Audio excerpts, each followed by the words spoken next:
Natif d'Alger, officier de liaison pendant la campagne de Tunisie, puis instructeur sur les chars Sherman, Jean-Pierre Sorensen rêve de participer à la libération de la France. À 23 ans, il rejoint le 2e cuirassier comme chef de char et débarque le 15 août 1944 sur les côtes françaises. Il y avait une nuée de bateaux parce qu'il y avait tellement de blocos qu'on ne retirait sont des bateaux très vulnérables qui ne sont pas très peu blindés, les landing ship tanks. Et on était au milieu d'une armada de bateaux. On se demande comment il n'y a pas eu de carambolage.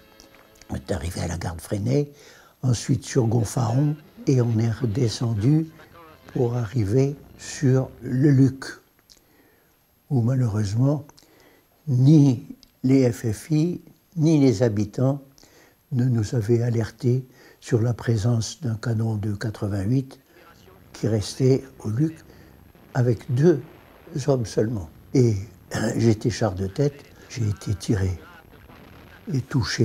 Et il y a eu comme un doigt dans une motte de beurre. On voyait le jour à travers le blindage. J'ai eu 2 petits éclats, là j'ai un truc en bas. Et ici, et j'ai cru que j'étais plein de sang, j'ai cru que j'avais perdu la vue. Le 23 août, les troupes débarquées arrivent à Marseille. On est arrivé devant la préfecture, où tout était fermé, personne.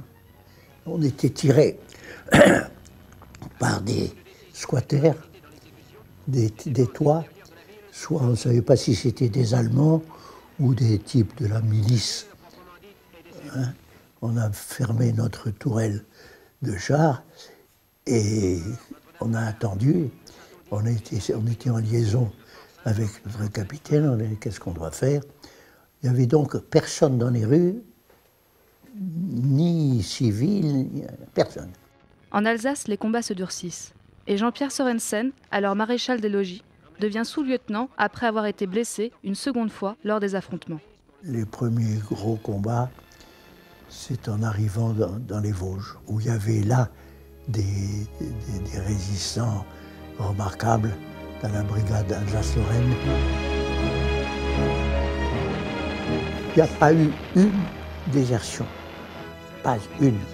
Moi, ce que je veux, c'est qu'on dise la vérité sur la présence et sur les actions et le courage des troupes d'Afrique du Nord.